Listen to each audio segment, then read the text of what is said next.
everyone, and welcome back to Jew Lore, where we have our first theory of the month for you.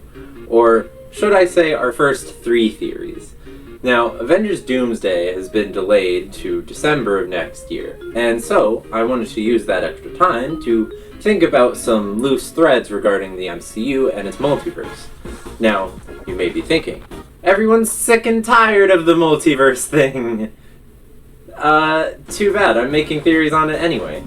Now, when it comes to the MCU multiverse, there's one thing that seems to be at the center of it all, that being the Time Variance Authority, or the TVA. So, we're bringing you 3 theories all about the TVA, and hopefully we can figure out some of their secrets. So here's a theory for you. We may know where the TVA is really located, and it might have to do with the Watcher.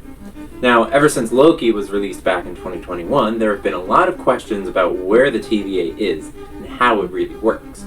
For anyone unfamiliar, the TVA, or Time Variance Authority, is an organization created by a variant of this man, Kang the Conqueror, who is called He Who Remains. Their job is to protect the sacred timeline, aka the main MCU continuity, by preventing any timeline branches from forming, which would lead to a multiversal war. How fun. Now, within the Loki series, they point out time and time again that time passes differently here in the TVA. So that begs the question, where is the TVA located? Now, one popular theory is that the TVA is inside the quantum realm. After all, the quantum realm is shown to be how beings can achieve time travel, and by extension, multiversal travel. So, it would stand to reason that He Who Remains could use the quantum realm as a hub that allows TVA agents to be connected to the whole multiverse. However, I don't think this is the case. First off, the whole reason the TVA prunes timeline branches is to prevent other variants of Kang from threatening the multiverse. So, in Ant-Man Quantumania, when we see an evil Kang variant banished to the quantum realm, something tells me the TVA would be able to tell he was there and be able to go after him if the TVA was within the quantum realm after all. In fact, we see the TVA is aware of this. Right at the end of Loki Season 2, we hear B-15 say something about He Who Remains variant causing a ruckus in a 616 adjacent realm. This, of course, being a reference to the events of Quantumania. So, if they're referring to the quantum realm as some other realm, separate from the TVA, where they are, it would seem the TVA can't be within the quantum realm. So, where is the TVA then? Well, I present to you this, the observational plane. Now, despite the poor reception to What If, it has shown us a great deal about how the multiverse works. In Season 3 specifically, it sheds some light about where the Watcher comes from. Throughout the series, the Watcher resides in the observational plane, where he can, well, watch. But Season 3 let us know that the observational plane is part of the 5th dimension. Now, what's important to note is that from the 5th dimension, it's possible to observe the physical timeline itself, just like you can in the TVA. Now, you may wonder, wouldn't the Watchers not want Kang to build the TVA in their realm? Wouldn't they stop him? No, because their whole thing is they don't interfere. So, with this in mind, it's likely that He Who Remains learned about the Watcher and found his way into the 5th dimension. This could possibly even explain where Alioth came from. So, now that we've answered where the TVA is, next I want to discuss what the TVA does. So, here's another theory for you. There is a deliberate reason there are so many Fox Marvel characters in the Void. You see, last year we saw the release of Deadpool and Wolverine, which was something of a best hits from pre-MCU Marvel. It features tons of characters from the Fox X-Men movies, as well as Blade, Elektra, the Russian from that old Punisher movie, and Chris Evans' Human Torch. But here's my question. What did they all do to end up there?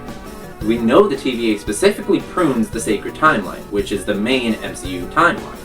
We have behind-the-scenes evidence that other worlds besides the MCU are separate trees, not part of the same multiverse tree. So then, why does the TVA bother with worlds not connected to the sacred timeline? Let's take a step back and look at what Paradox says to Deadpool. In fact, you've been chosen for a higher purpose, a purpose unclear even to me. Deadpool was chosen for a purpose. Deadpool was going to be sent to the MCU for a reason, not just because he wanted to go there. So then, what was that reason? What's important to note is that the TVA protects, sacred timeline. So, if this purpose was really from someone higher up in the TVA, then they're doing this to save the sacred timeline. But why Deadpool? Well, something tells me Deadpool wasn't their first choice.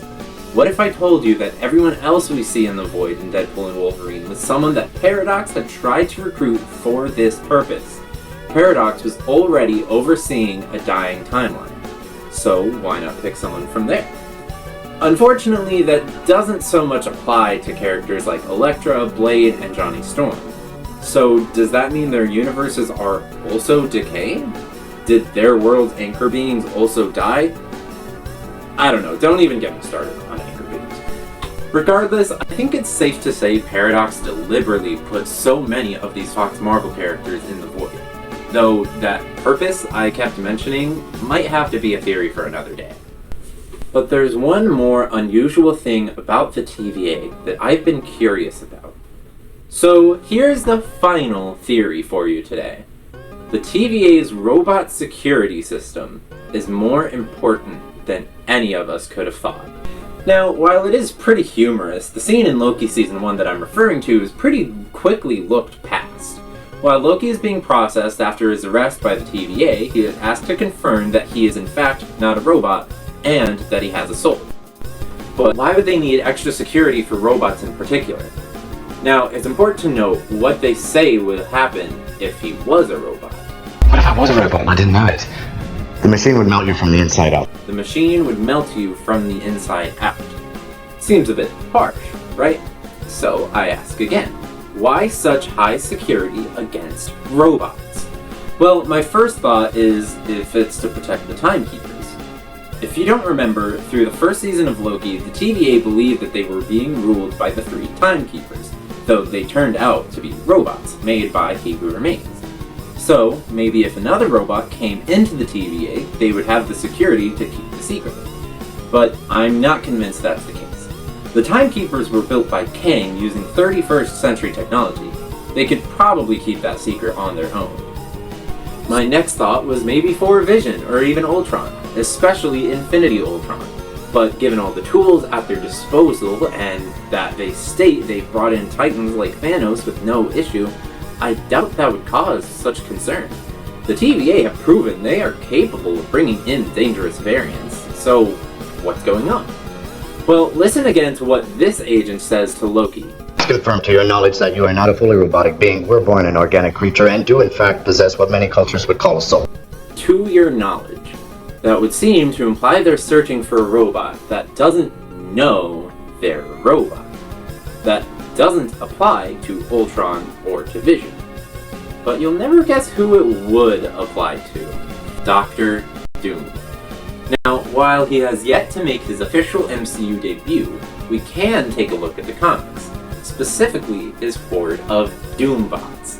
And wouldn't you know, the Doombots are designed to be perfect replicas of Victor Von Doom, and programmed to believe they are the real Doctor Doom, unless they're in the presence of the real Doctor Doom, or other Doombots.